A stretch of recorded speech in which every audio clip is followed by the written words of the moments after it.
El 28 de junio del año pasado, la Suprema Corte de Justicia declaró inconstitucionales los artículos de la Ley General de Salud que prohibían el consumo de uso personal de cannabis. ¿Qué falta para que México tenga una regulación integral de cannabis? ¿Cuáles han sido los resultados en materia de consumo en países y ciudades que han regulado precisamente el consumo para las personas adultas? Acompáñenos a conversar con Sara Snap, maestra en Políticas Públicas por la Universidad de Harvard y cofundadora del Instituto RIA. En el análisis, el doctor Guillermo de Loya.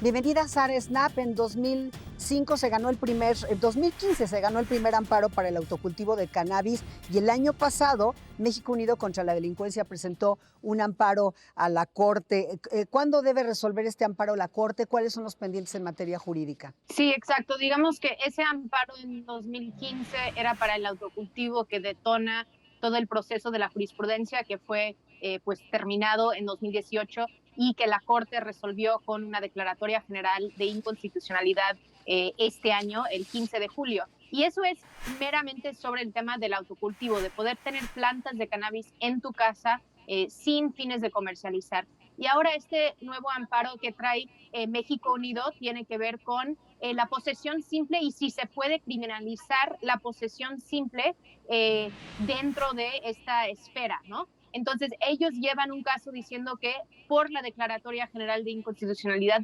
no se debería de permitir que una persona vaya a la cárcel porque esto vulnera su derecho al libre desarrollo de la personalidad. Digamos que tomando aspectos de los amparos anteriores, pero aplicándolo al régimen penal, algo que no se había hecho antes, pero que justo es para intentar desafiar esta idea que podemos criminalizar a las personas por portar una sustancia y que podrían entonces enfrentar cargos de 10 meses a 3 años de cárcel por este delito de posesión simple que lo tenemos bajo este rubro de narcomenudeo. Sí, Sara, eso sería, digamos que uno de los grandes pendientes, porque son muchos, pero el quid del asunto de por qué el propio Senado se ha demorado también en aprobar la legislación en esta materia, que incluso la Corte le ha tenido Exactamente. que reconvenir varias veces. Sí, digamos que los últimos 2 años la pelotita ha estado en su cancha. Ellos sí aprobaron una iniciativa, pero después la Cámara de Diputados aprobó una iniciativa distinta. Entonces la Corte sí tuvo que meterse al asunto y emitir esta declaratoria general, que se supone que entonces es algo que extiende el derecho de poder cultivar en casa a cualquier persona mayor de edad. Lo que queda son pendientes tanto este caso como de México Unido como pendientes en el Senado, ¿no? Y esos son los pendientes legislativos que van paralelamente con los pendientes que estamos viendo en el sistema judicial. Ahora bien, maestra Saresta, ¿cómo está México en materia de legalización integral de la cannabis comparado con otros países? ¿Qué está pasando en otros países? Pues nosotros tenemos un debate muy avanzado, eso lo tengo que decir. Ya es una conversación que estamos teniendo, podríamos decir, a nivel nacional, que ya no es si sí o no regular, sino cómo, cuál es la mejor forma de regular. Y en comparación con otros países, pues solo hay 2 países en el mundo que han regulado para uso adulto, y eso es Uruguay en 2013 y Canadá en 2017. Entonces, estos son los 2 países que tienen un uso adulto y después tenemos pues un montón de países que cada día va aumentando que han aprobado cannabis medicinal. México se supone que también tenemos una regulación de cannabis medicinal, pero aún no es accesible para las personas pacientes. Mientras si tú vas a pues más de 30 estados en Estados Unidos tienen cannabis medicinal, la mayoría de Europa y ya algunos países en América Latina. También ya hay 19 estados en Estados Unidos que permiten el uso adulto, digamos que cualquier persona arriba de los 21 años, y ellos están allá en Estados Unidos también impulsando una conversación muy amplia sobre la regulación a nivel federal. Y eso sí tendría, yo creo, un impacto grande en México en poder avanzar en esta materia porque así sí podríamos pensar en un comercio entre los 2 países, incluyendo también a Canadá, que podría tener pues grandes beneficios económicos para nuestro país. Entonces, estamos a la espera de otros países, pero al mismo tiempo yo siempre digo que sería mejor para México consolidar el mercado nacional que tenemos, transitar de la ilegalidad a la legalidad para que sí pudiéramos competir a nivel internacional y que pudiera ser ese generador económico que tanto esperamos. Qué bueno que tocas el caso de los Estados Unidos. Hay una medición del año pasado que, aunque cada vez hay más estados que aprueban este uso de la cannabis, tanto a nivel medicinal como el uso adulto o recreativo, disminuyó el número de jóvenes que están consumiendo cannabis en Estados Unidos, maestra. Exactamente, eso es un gran estudio que ellos hacen cada año con todos los estudiantes del país, una encuesta, y lo que ellos vieron es que la legalización o la regulación no es igual a que más personas jóvenes están consumiendo.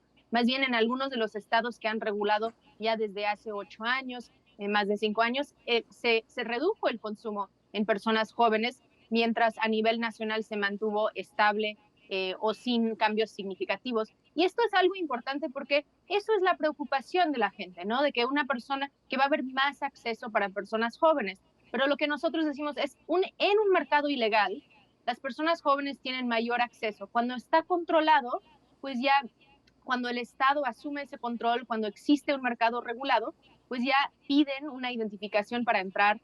Tal vez también quita un poco el interés por parte de personas jóvenes de consumir. Y lo que vemos es que la edad, digamos que la población que aumenta su consumo con una regulación son personas arriba de los 50 años.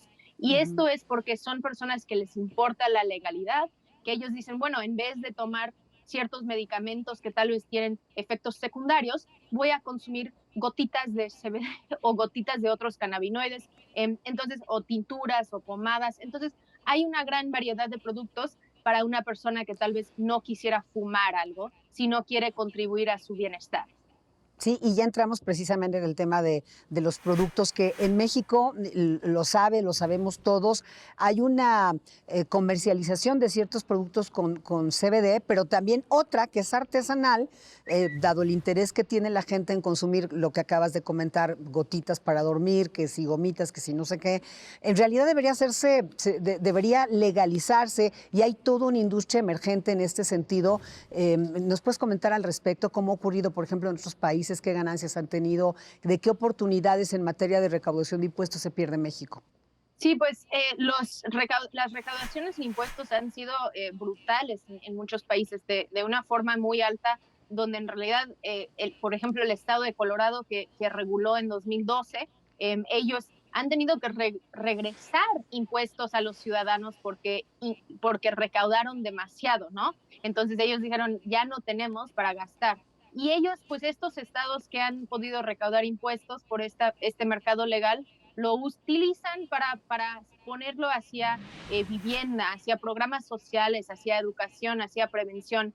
Colorado acaba de cumplir más de 1 billón o 1.000 millones de dólares en impuestos nada más después de 9 años de tener una regulación. Y todo ese dinero viene también porque hay gente que tienen, pues existe el turismo canábico, entonces las personas van, compran sus productos, los tienen que consumir en el estado, pero hay un impuesto del 25% sobre la venta, entonces eso es un impuesto alto, pero no demasiado alto, y eso es algo que nosotros tendríamos que pensar cuando estamos pensando en una regulación para México, ¿no? Queremos que sí haya pues un impuesto, porque las personas usuarias queremos también pagar un impuesto, pero que Claro. no sea demasiado alto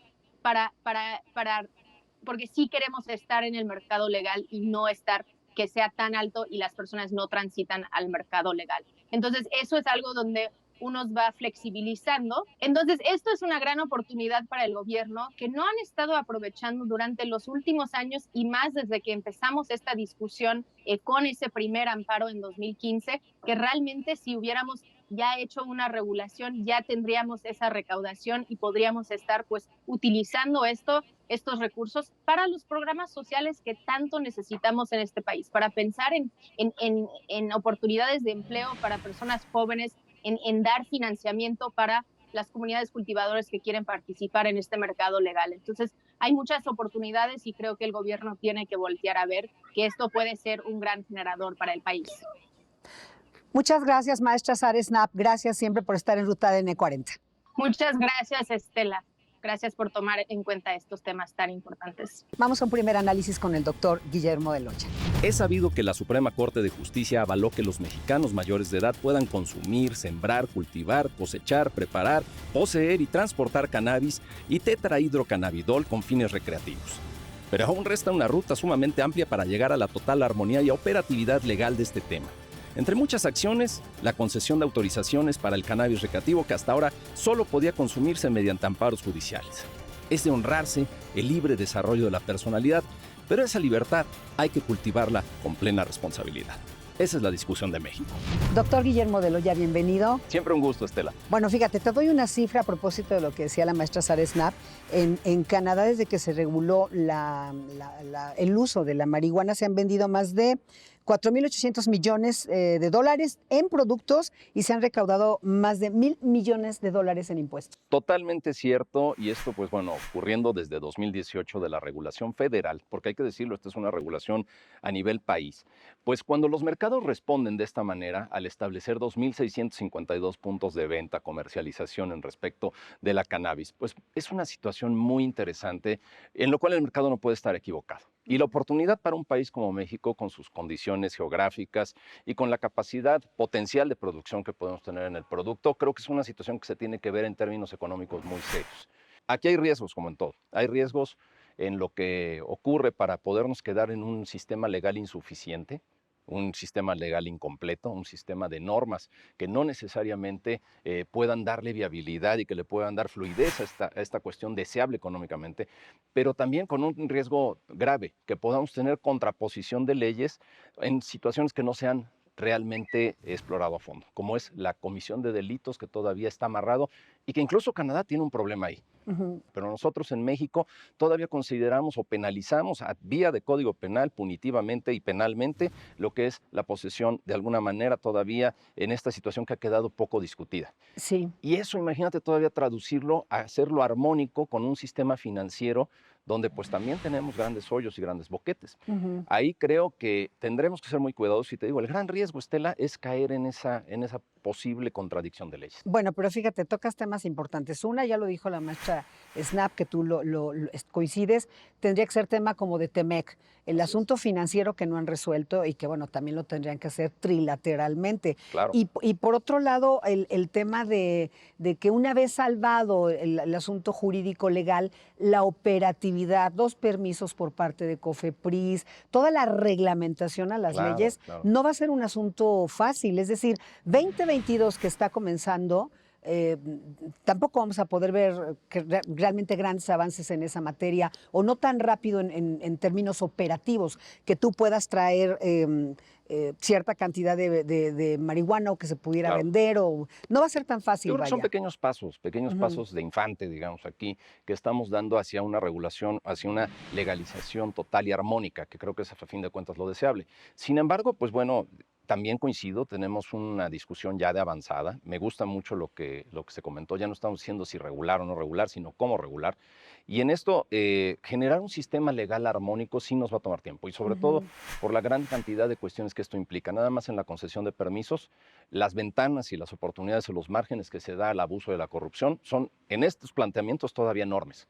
¿Cómo se puede evitar la discrecionalidad? ¿Cómo se puede evitar de alguna manera el sesgo en ese otorgamiento? Creo que son cuestiones también muy importantes. Guillermo, por último, tu pronóstico es que este 2022, tras años de discusión, de debate, del Congreso, de la Corte que ha tenido que intervenir, ¿crees que realmente va a ser definitivo en esta materia que sigue siendo polémica en el mundo? Claro, creo que tenemos que ponernos como sociedad mexicana la tarea de discutir esto integralmente, como un problema de salud, por supuesto, como un problema legal que implica los tipos penales, como un problema también y como una oportunidad dentro de la propia economía mexicana. Muchas gracias, doctor Guillermo de Loya, y gracias a usted por habernos acompañado en una emisión más de Ruta de N40.